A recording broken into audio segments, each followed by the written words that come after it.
वक्ता कैसा होना चाहिए, श्रोता कैसा होना चाहिए, इस विषय में आजकल बहुत कहा जाता ही है। भाई मुख्य बात यह है कि सबसे पहला विशेषण दे रहे हैं, विरक्त होना चाहिए कथावाचक।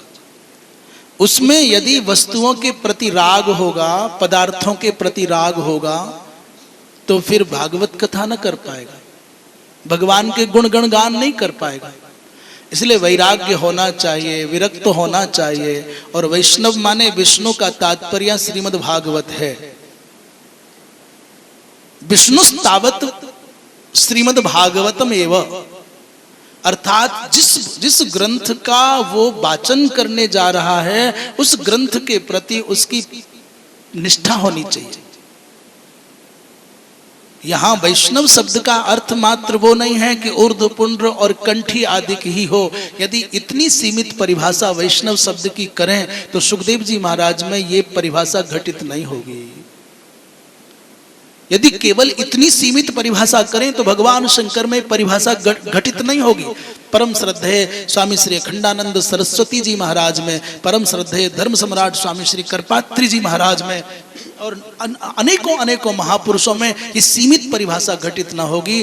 तेनेयम वांग्मयी मूर्ति माने श्रीमद् भागवत भगवान की मूर्ति है, शाब्दिक मूर्ति है।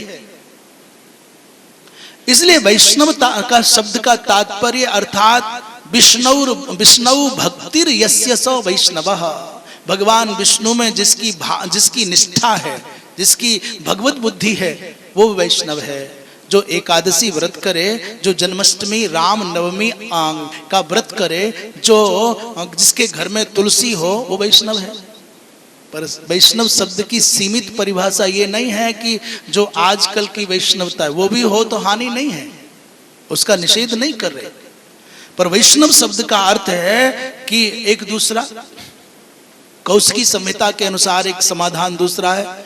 बोले विष्णोर मुखात जाता वैष्णवा विप्रा एव ब्राह्मणा एव। वैष्णव शब्द का अर्थ यहाँ पर भगवान विष्णु के मुख से उत्पन्न होने के कारण ब्राह्मण को ही कहा। मुख्यत्वात् मुख मुख्य होता है। और विप्र शब्द का अर्थ है कि वेदज्ञ होना चाहिए, वेद शास्त्र विशुद्धिकृत। और वेदज्ञ मात्र हो इतने से पर्याप्त नहीं है, अभी तो वेद शास्त्रों के द्वारा जिसके आचरण में शुचिता भी हो, पवित्रता भी हो और दृष्टांत कुशल हो, किसी सिद्धांत का प्रतिपादन करने में उदाहरण दे करके, दृष्टांत दे करके, एग्जाम्पल के माध्यम से उसको समझा सकता हो। धीर होना चाहिए, गंभीर होना चाहिए। ऐसा अति निष्प्रिय वक्ता चुना जाए। स्त्रैण नहीं होना चाहिए, स्त्रियों के जैसी सज्जा करने वाला हो, स्त्रियों के जैसा चाल ढाल वाला हो, ऐसा वक्ता नहीं होना चाहिए। यहाँ माताओं का तिरस्कार नहीं है, वक्ता की जो परिभाषा कर रहे हैं, वक्ता के जो लक्षण कर रहे हैं, उसका उल्लेख हो रहा है। यहाँ किसी की निंदा नहीं है। अभी आजकल तो आपसे कुछ छुपा नहीं है, जैसी परिस्थितियां हैं वो सब आपके सामने हैं, ज्ञात है। पर लोगों की रुचि ऐसी प्रतिकूल हो गई है, लोगों को गाय अच्छी नहीं लगती, कुत्ते घर में रखने अच्छे लगते। इसका क्या करोगे आप? आज गाय का दूध शुद्ध चाहिए तो पसीना आ जाए गाय का घी शुद्ध पाने में, पर शराब सब जगह मिल जाएगी। रुचि का क्या करोगे? कलयुगी मनुष्य की रुचियां इतनी विचित्र हैं कि थोड़ी थोड़ी दूर पर आपको शराब की दुकानें मिल जाएंगी, पर शुद्ध घी नहीं मिलेगा।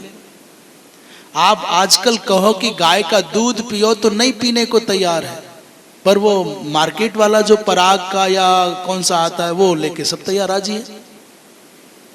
गाय से दुर्गंध आती है, गाय के गोमय से दुर्गंध आती है, पर अभागों को कुत्ते के मल में से सुगंध आती है। क्या करोगे इसका? है ना, गजब की बात है ना, उल्टी होती है। बढ़िया पवित्र सदाचार की बात करोगे तो रस नहीं आएगा, अभी नाचना गाना करोगे तो रस आएगा। उल्टी बुद्धि है। समय का फेर ऐसा है कि अच्छा कुछ करोगे जिससे लोक परलोक दोनों संवरेगा, उसकी ओर ध्यान नहीं है। ध्यान मन की ओर, रुचि की ओर है, नीति की ओर नहीं है। वृंदावन बिहारी लाल की। सब आनुष्ठानिक विधियों का पालन करने के लिए अनेक ब्राह्मणों के वर्ण का उल्लेख है। और श्रोताओं को क्या करना चाहिए उस सब का भी विधान है। वक्ता के आने से पहले आके बैठ जाएं, उनके आने पर खड़े हो जाएं, अभिवादन करके ही बैठें, कथा श्रद्धा से श्रवण करें, कथा संपन्न होने के बाद ही जाएं। और जो दूसरी विधियां हैं वो थोड़ी कठिन है, भूमि पर शयन करना है, पत्रावली में भोजन करना है। भैया सबसे बढ़िया बात बताऊं क्या, झंझट ही नहीं, बोले केवल घी पी करके कथा सुनना है। ये तो थोड़ी ज्यादा कह दी। वृंदावन बिहारी लाल की। कह रहे हैं भाई उपोष्य सप्तरात्रम, भाई सबसे बड़ी बात कह रहे हैं, कुछ लेना ही नहीं 7 दिन तक।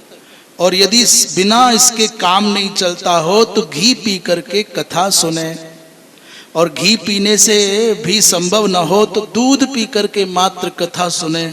बोले उतना करके भी संभव ना हो तो दोनों समय एक समय फलाहार करके कथा सुने। बोले ये भी संभव ना हो तो 2 बार फलाहार करके कथा सुन लें। बोले ये भी संभव ना हो तो एक समय भोजन करके कथा सुन लें। और यदि ये भी संभव ना हो तो भैया 2 बार भोजन करके कथा सुन लें। और बोले ये भी संभव ना हो तो भैया चाहे 4 बार खाओ पर कथा सुनने जरूर आओ। इतनी छुट्टी बताओ दुनिया में कौन देगा। उपोष्य से प्रारंभ हुई, निर्जल व्रत से प्रारंभ हुई और यहां तक आ गई। अंत में कहते हैं भैया भोजनम तो परम मन्ये कथा श्रवण कारकम। कथा श्रवण में सहयोगी हो तो भोजन अच्छा, पर ऐसा व्रत अच्छा नहीं कि देखा देखी व्रत कर लिया और बाद में सर पकड़ करके बैठे में कथा को नहीं सुन सका। बोले क्या हुआ? बोले जी ठीक हो नहीं, जी सोरो को नहीं, टेंशन है, मैं सर में दर्द है और यहाँ दर्द है और वहाँ दर्द है। ऐसा कोई व्रत नहीं करना जिससे कथा में विघ्न पड़ जाए। एक बात बड़ी विलक्षण है, विष्णु दीक्षा विहीना नाम नाधिकारः कथा श्रवे। भगवान विष्णु की दीक्षा नहीं लोगे तो कथा श्रवण करने में आपका अधिकार नहीं होगा। ऐसा तो अविधा की दृष्टि से शब्दार्थ लेकर के लोगों ने झंडा डंडा उठा लिया, नहीं पहले तो दीक्षा लो।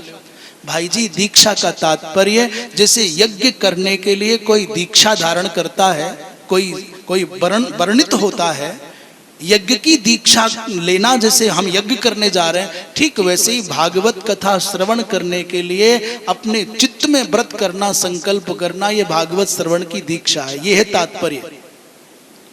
इसका तात्पर्य वो नहीं है जो आजकल की दीक्षा और दक्षिणा का झमेला है।